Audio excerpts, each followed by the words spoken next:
حضرت آدم علیہ السلام کی تخلیق کے بعد کائنات میں ایک ایسا واقعہ پیش آیا جس نے انسان کی عزت بھی ظاہر کر دی اور اس کے سب سے بڑے دشمن کو بھی بے نقاب کر دیا۔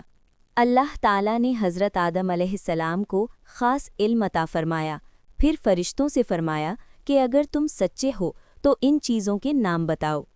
فرشتوں نے عاجزی سے عرض کیا، اے اللہ، ہمیں صرف وہی علم ہے جو تو نے ہمیں سکھایا ہے۔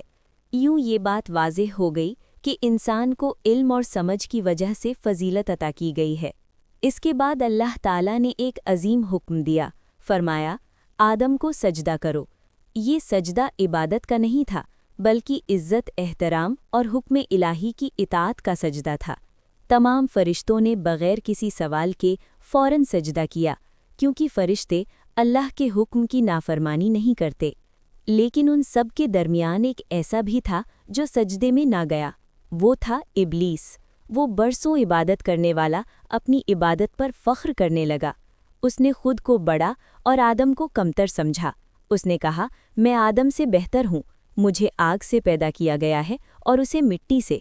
یہ وہ لمحہ تھا جب عبادت پر غرور غالب آ گیا اور غرور نے سب کچھ برباد کر دیا۔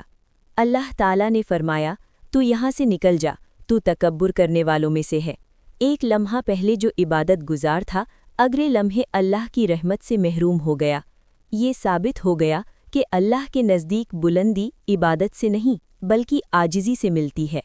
ابلیس نے اللہ سے مہلت مانگی اور کہا، میں انسانوں کو گمراہ کروں گا، انہیں تیرے سیدھے راستے سے ہٹا دوں گا۔ اللہ تعالیٰ نے فرمایا، میرے نیک بندوں پر تیرا کوئی زور نہیں چلے گا۔ اسی دن سے انسان کی آزمائش شروع ہو گئی۔ شیطان وسوسہ ڈالتا ہے، لیکن فیصلہ ہم خود کرتے ہیں۔ یہ واقعہ ہمیں ایک بہت بڑا سبق دیتا ہے۔ علم انسان کو عزت دیتا ہے، مگر غرور انسان کو گرا دیتا ہے۔ عبادت تبھی قبول ہوتی ہے جب اس میں عاجزی ہو۔ حضرت آدم علیہ السلام کو ان کی عاجزی کی وجہ سے بلندی عطا کی گئی اور ابلیس اپنے غرور کی وجہ سے ہمیشہ کے لیے ناکام ہو گیا۔